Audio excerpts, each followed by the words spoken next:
Hello friends, welcome to editorial analysis by simplified civil services. आज सितंबर 4 को total 2 article discuss करेंगे the Hindu के।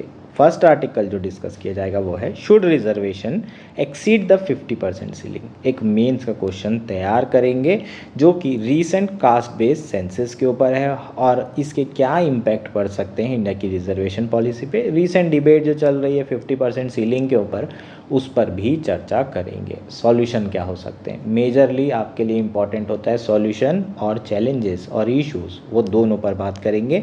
इसके एक अच्छा सा नोट्स बना लीजिए और रिजर्वेशन पे जब भी क्वेश्चन आए तो आपका आंसर पहले से प्रिपेयर होना चाहिए। नेक्स्ट आर्टिकल जो डिस्कस करेंगे वो है रेन एंड रिपीट। इसमें हम फ्लड्स के बारे में बात करेंगे। पूरे देश में अलग अलग जगह पर फ्लड देखने को मिल रहे हैं। सेम प्रॉब्लम बार बार आ रही है, वो रिपीट हो रही है, लेकिन सॉल्यूशन उसका अभी तक नहीं निकल पा रहा है। स्टिल हमें हर बार यही पढ़ना पड़ेगा क्या प्रॉब्लम है, क्या रीज़न है और क्या उसके सॉल्यूशन हो सकते हैं।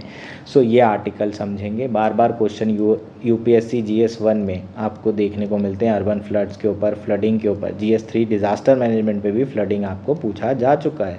सो बहुत इंपॉर्टेंट है। GS1 के पर्सपेक्टिव से ज़्यादा पढ़ेंगे, GS3 के पर्सपेक्टिव से उतना ज़्यादा नहीं पढ़ेंगे, क्योंकि GS1 में ही रिपीट हो रहे हैं क्वेश्चन और बार बार सेम थीम पे क्वेश्चन आ रहे हैं। अगर आपको हमारा एनालिसिस पसंद आ रहा है तो प्लीज़ लाइक करें, कमेंट करें, शेयर करें, सब्सक्राइब करें। अगर आपको कोई डाउट आता है तो आप मुझसे पूछ सकते हैं। आइए शुरू करते हैं हमारा एनालिसिस। हमारा फर्स्ट आर्टिकल है should reservation exceed the 50% cap.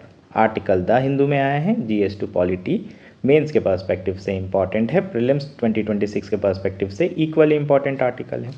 इस आर्टिकल में हम reservation as an affirmative action के बारे में बात करेंगे। इससे रिलेटेड जो की इश्यूज़ हैं, जो रीसेंट डिबेट्स हैं, वो क्या है उस पर चर्चा करेंगे और क्या वे फॉरवर्ड हो सकता है, क्या सॉल्यूशन हो सकता है रिजर्वेशन से रिलेटेड इश्यूज़ के, उस पर भी बात करेंगे। एक मेंस का क्वेश्चन तैयार करेंगे, मेंस में आने की प्रोबेबिलिटी ज़्यादा है। सो क्वेश्चन जो तैयार किया जाएगा वो क्या है, how caste based census help in reforming India's reservation policy, discuss in the context of issue of equitable distribution of benefits among OBC SC ST community। ठीक, सो हम लोग यहाँ पर जो कास्ट बेस्ड सेंसस होने वाला है उससे हम रिजर्वेशन पॉलिसी को कैसे इम्प्रूव कर सकते हैं, रिफॉर्म कर सकते हैं, उसके बारे में बात की जाएगी। सबसे पहले कॉन्टेक्स्ट देख लेते हैं। रिसेंटली बिहार के जो अपोजिशन के लीडर हैं तेजस्वी यादव, उन्होंने कहा कि अगर हमें पावर में हम आते हैं तो हम जो रिजर्वेशन है उसे 85% तक बढ़ा देंगे। मध्य प्रदेश की अगर हम बात करें तो मध्य प्रदेश में ऑलरेडी 73% रिजर्वेशन दिया जा चुका है। जनरल कैटेगरी के लिए 27% बचेगा। बिहार वाले केस में UR के लिए 15% सीटें बचेगी। एक और डेवलपमेंट हुआ है, सुप्रीम कोर्ट ने रिसेंटली एक नोटिस इशू किया है केंद्र सरकार को और पूछा है कि क्या creamy layer system SC ST reservation में भी लाया जा सकता है, उसमें सरकार का क्या स्टैंड है। सो ये आपके क्या हो जाएंगे, कॉन्टेक्स्ट हो जाएंगे। रिजर्वेशन होता क्या है, क्यों दिया जा रहा है, थोड़ा बेसिक्स इसके बारे में जानने की ज़रूरत है। रिजर्वेशन बेसिकली एक अफर्मेटिव एक्शन है। कौन कर रहा है ये अफर्मेटिव एक्शन, सरकार कर रही है, सरकार दे रही है। किसको दे दिया जा रहा है, जो socially and educationally backward class है। इसमें SC ST कम्युनिटी और OBC कम्युनिटी को रिजर्वेशन दिया जा रहा है। बेसिकली ये अफर्मेटिव एक्शन है सो दैट कि जिनके साथ हिस्टोरिकली गलत हो रहा है, डिस्क्रिमिनेशन हो रहा है, उस डिस्क्रिमिनेशन को सही किया जा सके और उन्हें भी इक्वल अपॉर्चुनिटी दी जा सके। SC ST कम्युनिटी के साथ हमेशा से है ना, आज़ादी के पहले से अनटचेबिलिटी प्रैक्टिस होते आई है, उनके साथ बहुत डिस्क्रिमिनेशन हुआ है। तो उनके साथ जो गलत हुआ उसे राइट करने के लिए, इक्वल अपॉर्चुनिटी प्रोवाइड करने के लिए अफर्मेटिव एक्शन लिया जा रहा है। अब इसका बेसिस क्या है उस पर बात करते हैं। इसका जो बेसिस है वो है कॉन्स्टिट्यूशनल बेसिस। कॉन्स्टिट्यूशनल बेसिस से पहले थोड़ा क्रोनोलॉजी पढ़ लेते हैं, किस तरीके से रिजर्वेशन की जर्नी शुरू हुई है हमारे देश में। 1950 और 1951 में कॉन्स्टिट्यूशन में फर्स्ट अमेंडमेंट एक्ट किया गया, जिसमें आर्टिकल 15 और 16 में कुछ एनेबलिंग प्रोविजंस डाले गए for the advancement of OBC SC and ST। अभी पढ़ेंगे इसे। 1982 में reservation for SC ST fix किया गया 15% पे और 7.5% पे। कहाँ, पब्लिक सेक्टर अंडरटेकिंग्स में और एजुकेशनल, सेंट्रल गवर्नमेंट के जो एजुकेशनल इंस्टीट्यूशन है उसमें। मंडल कमीशन आया 1980s में, उसके बाद 1990 में उसकी रिपोर्ट वगैरह आई, फिर उसे इम्प्लीमेंट किया गया एंड ऑल, ये सब सारी चीज़ें हुई। मंडल कमीशन आया तो उसमें कहा गया कि जो ओबीसी कम्युनिटी है उन्हें भी रिजर्वेशन मिलना चाहिए, और 1990 में वीपी सिंह की गवर्नमेंट थी, उन्होंने 27% रिजर्वेशन ओबीसी के लिए रखा सेंट्रल गवर्नमेंट एम्प्लॉयमेंट में। किसके बेसिस पे? ऑब्वियसली मंडल कमीशन के बेसिस पे। 2005 में आर्टिकल 15(5) इंसर्ट किया गया 93rd कॉन्स्टिट्यूशनल अमेंडमेंट एक्ट से, जिसके थ्रू ओबीसी एससी एसटी को एजुकेशनल इंस्टीट्यूशन में क्या दिया जाने लगा? रिजर्वेशन। और ये सिर्फ सरकारी नहीं, प्राइवेट एजुकेशन इंस्टीट्यूशन में भी दिया जाना शुरू कर दिया। 2019 में बीजेपी की सरकार थी, चुनाव के थोड़े समय पहले उन्होंने ईडब्ल्यूएस इकोनॉमिक वीकर सेक्शन, जो कि जनरल कैटेगरी के हो सकते हैं, उन्हें भी 10% रिजर्वेशन दिया। जो अमेंडमेंट एक्ट था वो 103 कॉन्स्टिट्यूशनल अमेंडमेंट एक्ट था। 15(6) और 16(6) आर्टिकल को इंसर्ट किया गया। एक चीज़ आपको ध्यान रखना है, आर्टिकल 15 में जो रिजर्वेशन और एम्प्लॉयमेंट अपॉर्चुनिटी की बात की जाती है वो केवल महिलाओं की जाती है, और 15 में एजुकेशन इंस्टीट्यूशन में अपॉर्चुनिटी की बात की जाती है। एम्प्लॉयमेंट अपॉर्चुनिटी की बात सिर्फ और सिर्फ महिलाओं के लिए है आर्टिकल 15 में। ऑल टुगेदर आर्टिकल 16 में डिफरेंट जितनी भी कम्युनिटीज़ हैं उनके एम्प्लॉयमेंट अपॉर्चुनिटी की बात की गई है। सो 15 में एजुकेशनल इंस्टीट्यूशन में रिजर्वेशन की बात की गई है, लेकिन महिलाओं के लिए एम्प्लॉयमेंट की भी बात की गई है, और 16 में सभी के एम्प्लॉयमेंट इक्वल अपॉर्चुनिटी की बात की गई है, और इक्वल अपॉर्चुनिटी के लिए रिजर्वेशन दिया जा सकता है पब्लिक सेक्टर यूनिट्स में। ये सब एस्पेक्ट आर्टिकल 16 में होंगे। ये आपको बेसिक चीज़ें आपको पता होनी चाहिए। नाउ कॉन्स्टिट्यूशनल बेसिस की हम बात कर रहे थे, जिसके बेसिस पे रिजर्वेशन इंडिया में दिया जा रहा है। तो आर्टिकल 15 और 16 क्या गारंटी करते हैं? Equality to all citizen in the action by the state and public employment respectively. 15 में है ना, जो एडमिशन और एजुकेशन से रिलेटेड है, और 16 में एम्प्लॉयमेंट से रिलेटेड है, equal opportunity for all. In order to achieve social justice, this article also enable the state to make special provision for advancement of socially and educationally backward classes और other backward classes SC and ST, है ना। Article 15 में क्या है? There will be no discrimination on the ground of race, caste, sex, ये सब सारी चीज़ें दी हुई है। लेकिन उसमें एक और प्रोविजन डाला है कि अगर स्टेट चाहे तो स्पेशल प्रोविजंस बना सकता है। किसके लिए? For the advancement of socially backward and educationally backward classes के लिए, और उसमें ओबीसी आ सकते हैं, एससी एसटीज आ सकते हैं। अभी करंट स्टेटस क्या है? केंद्र सेंट्रल लेवल पर जो रिजर्वेशन है वो, उसमें देखें तो सेंटर में 27% रिजर्वेशन ओबीसी के लिए, एससी के लिए 15%, एसटीज के लिए 7.5 और इकोनॉमिक वीकर सेक्शन के लिए 10%। तो टोटल रिजर्वेशन 59.5% है। तमिलनाडु में ज़्यादा है ना, तमिलनाडु का और ज़्यादा है, 73 के अराउंड है। मध्य प्रदेश में भी 73 के अराउंड हो चुका है। सो अलग अलग स्टेट में अलग अलग रिजर्वेशन है। हालांकि इसके केसेस कहाँ पर चल रहे हैं? सुप्रीम कोर्ट में। सुप्रीम कोर्ट में क्यों चल रहे हैं? क्योंकि 50% मैक्सिमम रिजर्वेशन हो सकता है, ऐसे अलग अलग जुडिशियल वर्डिक्ट में कहा गया है। जुडिशरी स्टैंड क्या है? क्रोनोलॉजिकली देख लेते हैं, है ना। क्रोनोलॉजिकली देखेंगे तो ज़्यादा समझ में आएगा कि कैसा रिजर्वेशन के लिए सुप्रीम कोर्ट का व्यू रहा है over the period of time, आज़ादी के बाद से लेकर अब तक। Supreme Court in Balaji versus State of Mysore 1962 case noted that reservation under Article 15 and 16 for backward classes should be within reasonable limits and should be adjusted with the interest of community as a whole. The court further ruled that such special provision for reservation should not exceed 50%. This is seen as endorsement of formal equality, where reservation are seen as an exception to the equality of opportunity and hence cannot exceed 50%. So 1962 का जो judgement था supreme court का, Balaji versus state of Mysore, इसमें supreme court ने माना कि 50% ceiling होना ज़रूरी है। जो रिजर्वेशन दिया जा रहा है वो एक एक्सेप्शन है इक्वलिटी ऑफ अपॉर्चुनिटी के लिए, लेकिन ऐसा नहीं कि ये हमेशा चलता रहेगा, और ये जो सीलिंग है वो 50% ही रहना चाहिए। ये एक तरीके से फॉर्मल इक्वलिटी को इंश्योर कर रहा है। नाउ सब्सटेंटिव इक्वलिटी की बात करते हैं। सब्सटेंटिव इक्वलिटी और फॉर्मल इक्वलिटी में दोनों में अंतर है।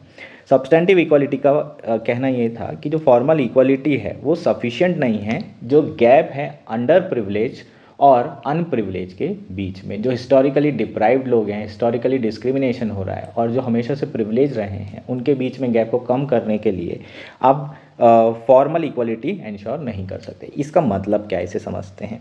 मान लीजिए रेस है, एक पर्सन 200 मीटर पर खड़ा हुआ है ना, 500 मीटर की रेस में, और एक पर्सन 0 से शुरू कर रहा है। तो अभी अगर हम बात करें जो अनप्रिविलेज्ड लोग हैं या फिर जिसके साथ डिस्क्रिमिनेशन हो रहा है, वो तो नेगेटिव लेवल पर हैं। अगर हम फॉर्मल इक्वलिटी करते हैं तो वो 0 पे आ जाएंगे, लेकिन स्टिल अभी वो 200 मीटर जो प्रिविलेज्ड हैं उनसे पीछे हैं। तो क्या आप ये सोच सकते हैं कि ये 200 मीटर वाले को बीट कर सकता है? कर सकता है, लेकिन बहुत रेयर इंस्टेंसेस होंगे। हम क्या चाहते हैं कि सब्सटेंटिव इक्वलिटी होना चाहिए। जो 200 मीटर वाला है उसको वापस 0 पे लाया जाए, और जो 0 पे है कम से कम उसे 50 मीटर या 100 मीटर आगे रखा जाए, क्योंकि बस उसके पास अपॉर्चुनिटी ही नहीं थी। उसने एजुकेशन ही सही जगह से नहीं लिया, उसने पढ़ाई ही नहीं कर पाया, वो लालटेन में पढ़ रहा था, वो बिजली नहीं थी, उसके पास रिसोर्सेज नहीं थे, वो गांव से यूपीएससी की तैयारी कर रहा था, और एक बच्चा बड़ी बड़ी कोचिंग से यूपीएससी की तैयारी कर रहा था। तो हम दोनों को इक्वल नहीं कर सकते, इसलिए हमने बोला कि ये 80 नंबर लाएगा तब सिलेक्ट होगा, और ये 50 नंबर लाएगा तब भी सिलेक्ट हो जाएगा, क्योंकि इसके पास वो रिसोर्सेज नहीं है। अगर सेम रिसोर्सेज सबके पास हो तो रिजर्वेशन की ज़रूरत नहीं है। तो यहाँ पर हम क्या कर रहे हैं, सब्सटेंटिव इक्वलिटी इंश्योर करने की बात कर रहे हैं। यहाँ पर जो अनप्रिविलेज्ड लोग हैं उनको ज़्यादा से ज़्यादा प्रिविलेज दिया जाए और उनको आगे बढ़ाया जाए। ये बेसिकली कंसेप्ट है रिजर्वेशन का और सब्सटेंटिव इक्वलिटी का। इसे कब रिकॉग्नाइज किया गया? 1975 में, जब 7 जज की बेंच बैठी थी state of Kerala versus NM Thomas case में। उसमें रिजर्वेशन का जो आस्पेक्ट है उसको ब्रॉडन किया और सब्सटेंटिव इक्वलिटी को इंक्लूड किया। कोर्ट ने इस केस में ओपिनियन दिया कि जो रिजर्वेशन है बैकवर्ड क्लासेस के लिए वह एक्सेप्शन नहीं है to the equality of opportunity, but वो एक असर्शन है और उसका कंटिन्यूएशन होना चाहिए जब तक कि बैकवर्ड में जो लोग हैं वो आगे नहीं आ जाते। हाउएवर 50% जो सीलिंग का क्वेश्चन था वो कोर्ट के सामने आया नहीं, इसलिए इस एस्पेक्ट में उन्होंने कोई भी जजमेंट नहीं दिया। उसके बाद मंडल कमीशन आया, ओबीसी रिजर्वेशन आया, 27% ओबीसी रिजर्वेशन हुआ। जनरल कैटेगरी जो सवर्ण के लोग थे उन्होंने बहुत बड़ा आंदोलन किया, सुप्रीम कोर्ट में केस गया। इंदिरा साहनी केस के नाम से ये फेमस है, जिसमें 9 जज की बेंच बैठी थी और उन्होंने 27% रिजर्वेशन को अपहेल्ड किया। उन्होंने माना कि जो कास्ट है वो भी डिटर्मिनेंट हो सकता है बैकवर्डनेस का, और उन्हें भी रिजर्वेशन दिया जा सकता है। इसके साथ साथ in order to uphold the equality of opportunity it is reaffirm that cap of 50% for reservation as held in Balaji case unless there are exceptional circumstances. Indira Sahni case में 50% रिजर्वेशन जो कास्ट को दिया जा रहा था है ना, 49.9 और 15%, वो अपहेल्ड होगा, वो रहेगा। क्यों? क्योंकि अगर मान लीजिए इससे ज़्यादा होता है तो फिर जनरल कैटेगरी के साथ रिवर्स डिस्क्रिमिनेशन हो सकता है। So that equality of opportunity दोनों के लिए एप्लीकेबल होना चाहिए। ठीक, तो इंदिरा साहनी केस में 50% जो कैप थी वो सीलिंग रखी गई और एक्सेप्शनल सर्कमस्टांसेस में ही उसे ब्रीच किया जाएगा। 2002 का जनहित अभियान केस था, 2022 का जनहित अभियान केस था। उसमें 3-2 की मेजॉरिटी से constitutional validity of EWS reservation को अपहेल्ड किया गया। अब 50% जो लिमिट थी वो ब्रीच हो गई है, लेकिन यहाँ पर जो सुप्रीम कोर्ट का कहना था वो ये था कि जो 50% लिमिट थी इंदिरा साहनी केस में वो बैकवर्ड क्लास के लिए थी, इकोनॉमिक रिजर्वेशन के लिए नहीं थी। इकोनॉमिक वीकर सेक्शन में जो पुअर लोग हैं उन्हें रिजर्वेशन दिया जा रहा है, जो ऑल टुगेदर एक डिफरेंट कैटेगरी है। कास्ट बेस्ड जो रिजर्वेशन है वो केवल 50% रहेगा, उसकी सीलिंग यहाँ ब्रीच नहीं हो रही है। एक चीज़ और याद रखना है, इंदिरा साहनी केस में क्रीमी लेयर का कंसेप्ट भी लाया गया था ओबीसी रिजर्वेशन में। जो क्रीमी लेयर हैं उनको रिजर्वेशन नहीं मिलेगा अगर वो ओबीसी में है भी। तो क्रीमी लेयर कैसे पता चलेगा? 8 लाख से अधिक आय है या फिर आप ए कैटेगरी या बी कैटेगरी में हैं जॉब में, तो आपको रिजर्वेशन नहीं दिया जाएगा। ये जुडिशियल स्टैंड रहा है आज तक। नाउ आप बात करते हैं कि क्या की इश्यूज़ हैं, है ना। ये जो भी रिजर्वेशन आए के पॉलिसीज़ में बदलाव आए हैं और जो जुडिशियल वर्डिक्ट है उससे कुछ ना कुछ इश्यूज़ तो हुए होंगे, तो उसके जो की इश्यूज़ हैं उस पर बात कर लेते हैं। सबसे पहले डॉक्टर अंबेडकर की वो स्पीच के बारे में बात करते हैं जो उन्होंने कॉन्स्टिट्यूएंट असेंबली में 1948 में दी थी, जिसमें उन्होंने कहा था कि भाई रिजर्वेशन की जो नीड है वो जस्टिफाइड है बैकवर्ड कम्युनिटीज़ के लिए, क्योंकि वो पास्ट में लेफ्ट आउट थे और सोशल इक्वलिटी बहुत ज़रूरी है, सोशल जस्टिस बहुत ज़रूरी है। पॉलिटिकल डेमोक्रेसी तभी इस्टेब्लिश होगी जब सोशल और इकोनॉमिक जस्टिस लोगों को मिल जाए, इकोनॉमिक इक्वल अपॉर्चुनिटी लोगों को मिले, सोशल अपॉर्चुनिटी लोगों को मिले और सोशली डिस्क्रिमिनेशन ना हो। However there has been growing demand for increasing the reservation percent beyond the judicial cap of 50% to reflect the proportion of backward classes in the population. The demand for caste census has been strong in order to have actual data about this proportion rather than mere estimate. लेकिन अभी जो demand है, जो debate है, वो क्या है? OBC की पॉपुलेशन 50% है मध्य प्रदेश में और रिजर्वेशन कितना है? 14%। उसको बढ़ा करके 27% ज़रूर किया गया, लेकिन जैसे ही इसको बढ़ाया गया 27% किया गया तो 50% जो सीलिंग थी वो ब्रीच हो गई। अब यहाँ पर 27% करने से ब्रीच कैसे हुई? क्योंकि जो SC/ST कम्युनिटी है उन्हें MP में ज़्यादा रिजर्वेशन मिलता है, क्योंकि हम मध्य प्रदेश में जो ट्राइब्स हैं वो उनकी पॉपुलेशन कहीं ज़्यादा है इंडिया के रिस्पेक्ट में। तो सेंट्रल गवर्नमेंट का रिजर्वेशन अलग है, मध्य प्रदेश का अलग है। तो यहाँ पर अब जैसे ही 27% OBC को दिया गया वो सीलिंग ब्रेक हो जाती है और 73% रिजर्वेशन हो जाता है, जिसमें 63% कास्ट बेस्ड रिजर्वेशन और 10% EWS का। सो ये जो 50% की सीलिंग है वो लगातार ब्रेक हो रही है और लोगों का कहना है कि जितनी पॉपुलेशन है OBC की 50% है तो OBC को 50% रिजर्वेशन मिलना चाहिए, और ऐसे में जो ओवरऑल 50% का सीलिंग है वो तो वॉयलेट होगा ही, ब्रेक हो गई। लोगों का ये भी कहना है कि भाई कास्ट बेस्ड सेंसस हो, एक्चुअल एस्टिमेट पता चलना चाहिए और जिसकी पॉपुलेशन जितनी है उस हिसाब से आप रिजर्वेशन दे दो।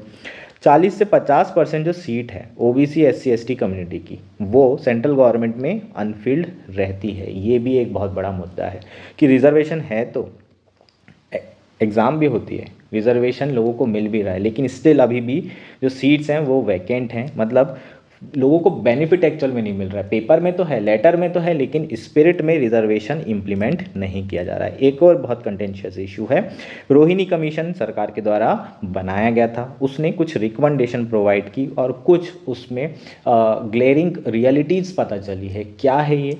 कि जो OBC कास्ट है उसमें कुछ डोमिनेटिंग कास्ट है जो कि रिजर्वेशन का बेनिफिट ले रहे हैं।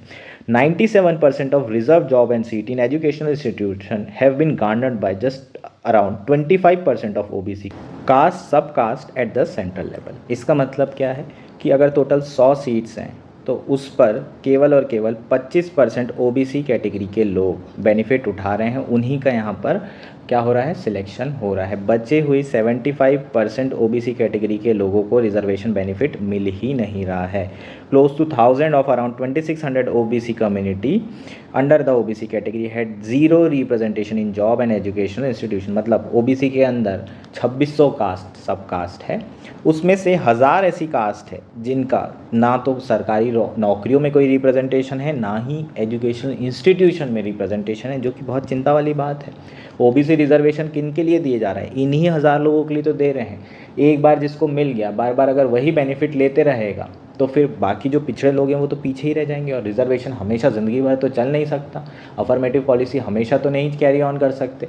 सो हमारा जो फोकस होना चाहिए वो सब कैटेगराइजेशन ऑफ OBC पर होना चाहिए और कोशिश करना चाहिए कि ये 1000 कास्ट के लोगों को भी OBC के बेनिफिट मिले।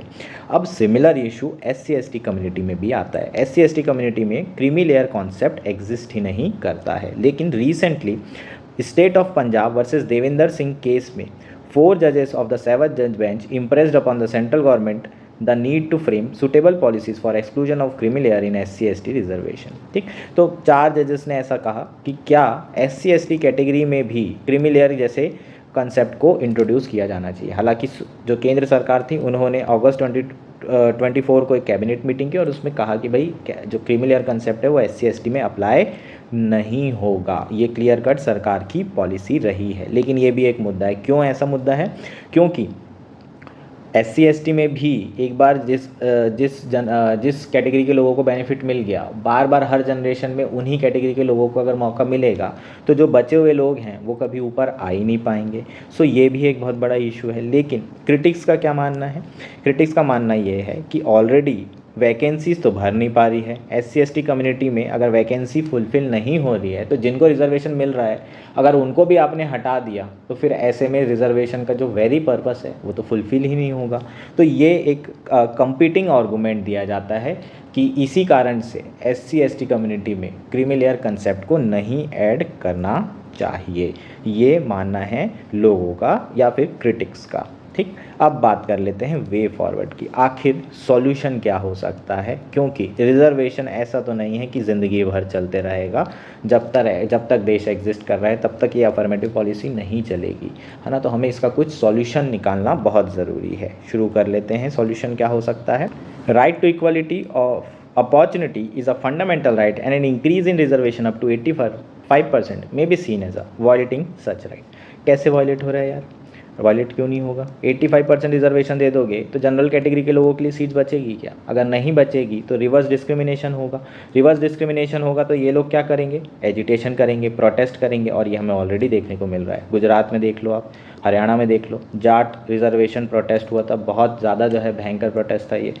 गुजरात में पाटीदार प्रोटेस्ट हुआ था। सो इस तरह के आपको जनरल कैटेगरी के लोगों से भी प्रोटेस्ट देखने को मिलेंगे। क्यों मिल रहे हैं? क्योंकि सारी सीट्स रिजर्व रहेगी तो जनरल कैटेगरी के लिए बचेगी नहीं तो इतना कंपटीशन हाई हो जाएगा, लोगों को नौकरियां नहीं मिलेगी, लोगों को नौकरी नहीं है, अच्छे एजुकेशन इंस्टीट्यूशन में पढ़ नहीं पा रहे तो प्रोटेस्ट करेंगे, तो रिवर्स डिस्क्रिमिनेशन ना हो। इसलिए हमें right to equality of opportunity को बैलेंस करना ज़रूरी है, दोनों वर्गों का ध्यान रखते हुए ही रिजर्वेशन देना है। इसके बाद भी, है ना, सब्सटेंटिव इक्वालिटी तो ज़रूरी है। जो अंडर प्रिविलेज लोग हैं उन्हें अपलिफ्ट करने के लिए, उन्हें प्रिविलेज देने के लिए या फिर उन्हें लेवल पर लाने के लिए रिजर्वेशन तो लगेगा। लेकिन रिजर्वेशन 2027 का जो सेंसस है उसके डेटा के हिसाब से होना चाहिए। प्रॉपरली बैकवर्ड कास्ट कितनी है, क्या है, ये सब सारी चीज़ें हो, प्रॉपर डेटा हो, एविडेंस बेस्ड पॉलिसी बने, सारे स्टेक होल्डर्स को डिस्कशन किया जाए और एक सूटेबल रिजर्वेशन पॉलिसी पर आया जाए। सो पहला पॉइंट हमारा ये होगा कि भाई एविडेंस बेस्ड पॉलिसी होना चाहिए, उसके आधार पर क्या होना चाहिए, रिजर्वेशन होना चाहिए। सारे स्टेक होल्डर एक साथ ऑनबोर्ड हो फिर रिजर्वेशन किया जाए। दूसरा, हमें जस्टिस रोहिणी की जो रिकमेंडेशन है उसे जो इम्प्लीमेंट करने की ज़रूरत है। सब कैटेगराइजेशन, मतलब रिजर्वेशन ओबीसी को 27% दिया है तो रिजर्वेशन के अंदर भी रिजर्वेशन देना पड़ेगा। 1000 कम्युनिटी जिनका कोई रिप्रेजेंटेशन नहीं है उन्हें 10% रिजर्वेशन दे दो या 15% दे दो, और बचे हुए कैटेगरी को 12% दे दो। इस तरीके से हमें सब कैटेगराइजेशन करना पड़ेगा। With respect to SC ST as demanded in the plea before the Supreme Court, a 2 tier reservation system में बी कंसिडर। SC ST के रिस्पेक्ट में 2 टायर रिजर्वेशन सिस्टम इम्प्लीमेंट किया जा सकता है। इसमें इस 2 टायर सिस्टम में क्या है, ये बहुत अच्छा सॉल्यूशन है, इसको आप लिखेंगे, ये इनोवेटिव सॉल्यूशन है और ये आप आपके आंसर्स में भी होना चाहिए, और अगर आप इंटरव्यू देंगे तो आपको ये बताना भी है।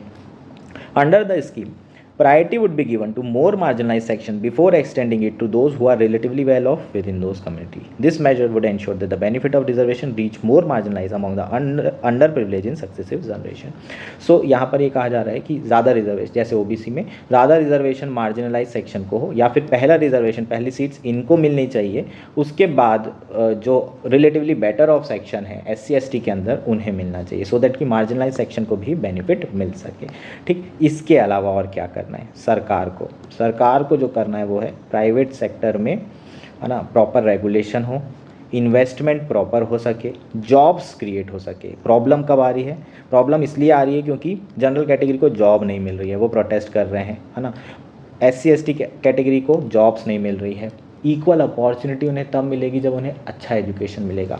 एजुकेशन एक पब्लिक गुड है, सरकार को एजुकेशन में इन्वेस्ट करना चाहिए, जॉब्स के लिए इन्वेस्टमेंट करना चाहिए, और प्राइवेट सेक्टर को, है ना, ऐसे इंसेंटिव्स देना चाहिए कि वो ज़्यादा से ज़्यादा जॉब क्रिएट करे और better education institution at affordable cost provide कर सके। जब तक कि जो पाई है वो नहीं बढ़ेगा तब तक के रिजर्वेशन पॉलिसी कंटिन्यू होगी और पॉलिटिक्स का टूल बनेगी। अभी जो पाई है वो इतना बड़ा है, इसी पाई में सब लोग डिस्ट्रीब्यूट कर रहे हैं, इसको इतना दे दो, इसको इतना दे दो। हमें इस पाई को बढ़ाना है। ये पाई बढ़ जाएगा तो रिजर्वेशन पॉलिसी रिडंडेंट हो जाएगी, और उसके लिए इंडिया को इकोनॉमिक ग्रोथ, विकसित भारत बनाने की ज़रूरत है। एक समय के बाद हमें रिजर्वेशन की ज़रूरत ना पड़े, इस तरीके का भारत बनाने की ज़रूरत है। ये हमारा आर्टिकल था। होपफुली ये आर्टिकल आपको पूरी तरीके से क्लियर हो गया होगा।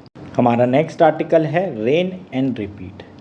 आर्टिकल द हिंदू में आया है GS1 GS3 मेंस के पर्सपेक्टिव से काफ़ी इंपॉर्टेंट आर्टिकल है, प्रीलिम्स के पर्सपेक्टिव से भी इक्वली इम्पॉर्टेंट है। इस आर्टिकल में हम फ्लड के बारे में बात करेंगे।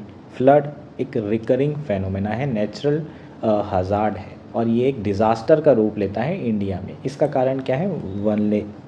वल्नरेबिलिटीज़ है ना। जो हमारी कम्युनिटी है वो बहुत ज़्यादा वनरेबल है, हमारा जो इंफ्रास्ट्रक्चर है वो बहुत ज़्यादा वनरेबल है और हमारी कैपेसिटी इतनी ज़्यादा नहीं है कि हम हज़ार्ड को डिज़ास्टर में कन्वर्ट होने से रोक सकें। अगर आप देखेंगे तो डिज़ास्टर रिलीफ प्रोग्राम हमारा बहुत स्ट्रॉन्ग है, पर हमारा मिटिगेशन प्रोग्राम उतना बेहतर नहीं है। इंफ्रास्ट्रक्चर पे हम खर्चा नहीं कर रहे हैं, कैपेसिटी हमारी उतनी ज़्यादा नहीं है और हर साल फ्लड आता है, उसके बाद रिहैबिलिटेशन रिलीफ हो जाता है और फिर प्रोसेस दोबारा रिपीट हो जाती है, कोई उसमें बदलाव नहीं आता। आप देखेंगे कि फ्लड हर बार सेम जगह पर आ रहा है, सेम रीजंस के कारण आ रहा है। हम क्लाइमेट चेंज को, नेचर को दोष दे सकते हैं, लेकिन जो फ्लड के कारण डिज़ास्टर हो रहा है, जो कैटास्ट्रॉफ हो रहा है, उसका सोल जो रिस्पॉन्सिबिलिटी है वो ह्यूमन की होनी चाहिए। अब रिसेंटली जो रेन्स और फ्लडिंग है वो आंध्र प्रदेश और तेलंगाना में देखने को मिल रही है। और जनरली इंडिया का जो मानसून होता था वो कैसा होता था? रिमझिम बारिश पूरे 3 महीने तक आती थी, जून, जुलाई, अगस्त और कुछ पार्ट्स में सितंबर में भी देखने को मिलती थी। इसके अलावा तमिलनाडु और केरला के कुछ पोर्शन में नवंबर दिसंबर में भी मानसून आता था, उसके बारे में भी हम जानते हैं। सो ओवरऑल अगर आप मानसून की फ्रीक्वेंसी देखेंगे तो रिमझिम बारिश आती थी और बहुत समय तक थोड़ा थोड़ा पानी आता था। तो इसमें बेनिफिट क्या होता था? बेनिफिट ये होता था कि पानी थोड़ा आया, ग्राउंड में रिचार्ज हुआ, थोड़ा पानी जो बच गया वो पॉन्ड्स में, लेक्स में और फिर रिवर्स में चला जाता था और उसको हम मैक्सिमम यूटिलाइज़ कर लेते थे डोमेस्टिक पर्पस के लिए। हमने रिजर्वायर बना लिए थे, रिजर्वायर में भर लिया जाता था और बढ़िया सब कुछ स्मूथली चल रहा था। तो हमारे लिए जो सबसे अच्छी चीज़ क्या थी वो ये थी कि जो बारिश होती है वो रिमझिम बारिश होती है। ऐसा नहीं कि एक दिन पानी गिरा और बाकी दिन पानी आ ही नहीं रहा है। लेकिन अभी क्लाइमेट चेंज के कारण जो रेनफॉल का पैटर्न है वो बदल चुका है। अब क्या हो रहा है कि बारिश की फ्रीक्वेंसी है ना बहुत ज़्यादा बढ़ गई, एक्सट्रीम बारिश की फ्रीक्वेंसी बहुत ज़्यादा बढ़ गई है। करेक्ट वर्ड होगा एक्सट्रीम रेनफॉल की। क्लाउड बर्स्ट बहुत ज़्यादा दिख रहे हैं। रिमझिम बारिश आने की जगह पानी 2-3 दिन बहुत आ रहा है और बाकी दिन सूखा पड़ रहा है। अब ऐसे में क्या होगा? जो पानी एक साथ बहुत तेज़ आ जाएगा तो पानी जमा होने की बजाय तेज़ी से मूव करेगा। अब जमा नहीं होगा तो वाटर लॉगिंग का जो इशू है, अगर ड्रेनेज सिस्टम नहीं है तो वाटर लॉगिंग का इशू होगा। लेकिन अगर जो आपके मैदानी एरिया है वहाँ पर पानी जमा नहीं हो रहा है तो ग्राउंड वाटर रिचार्ज नहीं होगा, वो पानी तेज़ी से जाएगा, सॉइल इरोजन करेगा, उसका बहाव तेज़ होगा तो सॉइल इरोजन होगा। इसके साथ साथ फ्लडिंग भी हो सकती है। अर्बन एरियाज़ में ईजिली फ्लड आने के चांसेस रहते हैं। एकदम से पानी ज़्यादा आ जाएगा तो बाढ़ आ जाएगी। आपके रिजर्वायर पूरे भर चुके हैं, अब और पानी आ गया तो आपको खोलना पड़ेगा, अदरवाइज़ ये डैम टूट सकता है, उसके कारण फ्लडिंग हो सकती है। सो अब जो रेनफॉल पैटर्न बदल गया है उसके हिसाब से हमारे पास इंफ्रास्ट्रक्चर रेडी नहीं है और इसलिए हमें देखने को मिलता है कि हर बार रेनी सीज़न आता है, उसके बाद फ्लडिंग होती है, बहुत सारे लोगों की जान और माल और प्रॉपर्टी की नुकसान होता है और ये प्रोसेस, ये साइकिल, विशियस साइकिल हर साल कंटिन्यू होती रहती है। अब आर्टिकल में जो डेटा दिया है उसकी बात कर लेते हैं। जो भी मैंने पॉइंट्स बताया ये जनरल पॉइंट है। अब आपको इसको सब्सटेंशिएट करने के लिए जो एग्जांपल्स हैं वो यूज़ करना पड़ेगा। 2024 में आंध्र प्रदेश में 2 दिन के अंदर 27% रेनफॉल हुई है।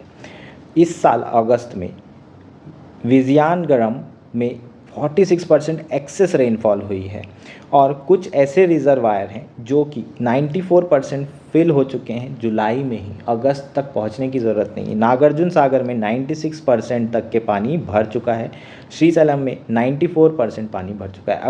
अगर तेज़ी से पानी गिरेगा तो वो फिर हम रिजर्वायर में तो रख नहीं सकते, उसे छोड़ना पड़ेगा। जब आप गेट खोलेंगे तो एडिशनल इनफ्लो के लिए हम लोग प्रिपेयर नहीं है और गेट खुलेगा तो फ्लडिंग होगी और फ्लडिंग होगी तो हमारा जो प्लानिंग है वो भी इतनी अच्छी नहीं है। आसपास के एरिया में लोगों ने अपना घर बसा लिया है, एंक्रोचमेंट कर लिया है, वो सारे लोगों के घर डूबने की संभावना है, उनकी जान खतरे में है और ये साइकिल हर बार देखने को मिलती है।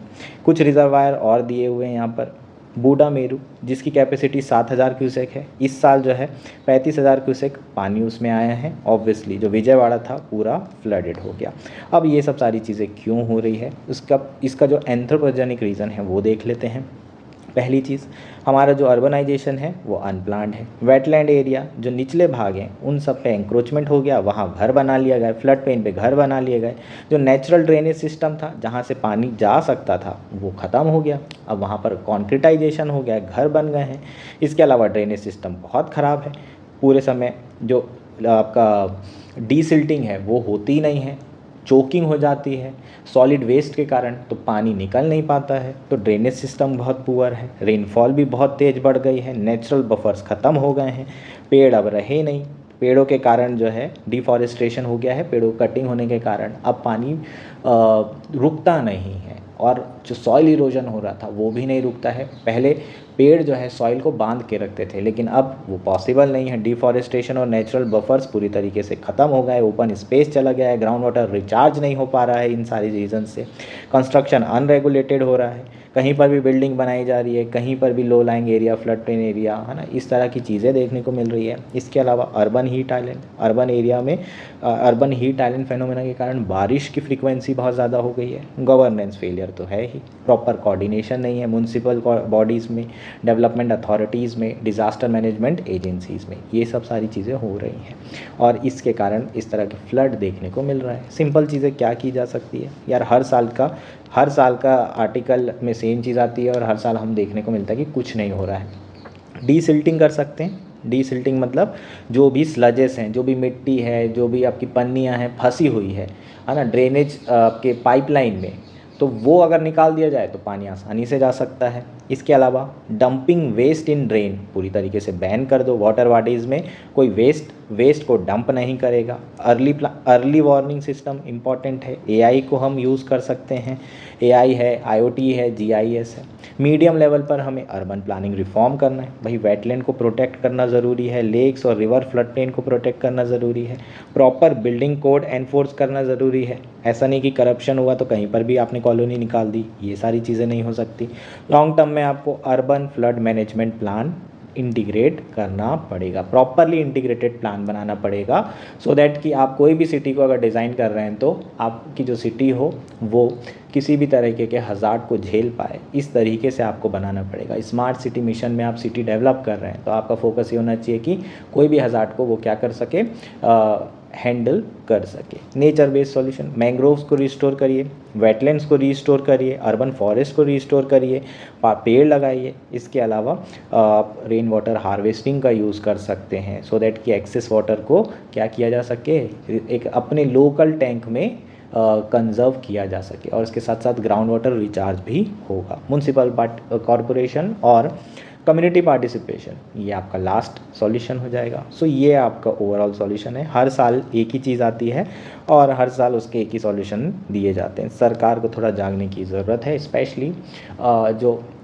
नेचुरल हज़ार्ड्स रिलेटेड इशू हैं, क्योंकि क्लाइमेट चेंज के कारण इसकी फ्रीक्वेंसी बहुत हाई हो गई है। क्योंकि ये नेचुरल हज़ार्ड है इसलिए सरकार के अगेंस्ट में कोई आउटरीच भी नहीं दिखता है। क्यों? क्योंकि यार क्या कर सकते हैं, ये तो भगवान की ही देन है, ये पानी भगवान की देन है, भगवान खुश नहीं है, इस तरह के स्टेटमेंट आपके जो राइट हैं उसको लेने, जो आपके अधिकार हैं उसको लेने के लिए आपको मोटिवेट नहीं करता है, सरकार से सवाल पूछने के लिए मोटिवेट नहीं करता है। सो लोकल से लेकर अपर लेवल तक आउटरीच की ज़रूरत है।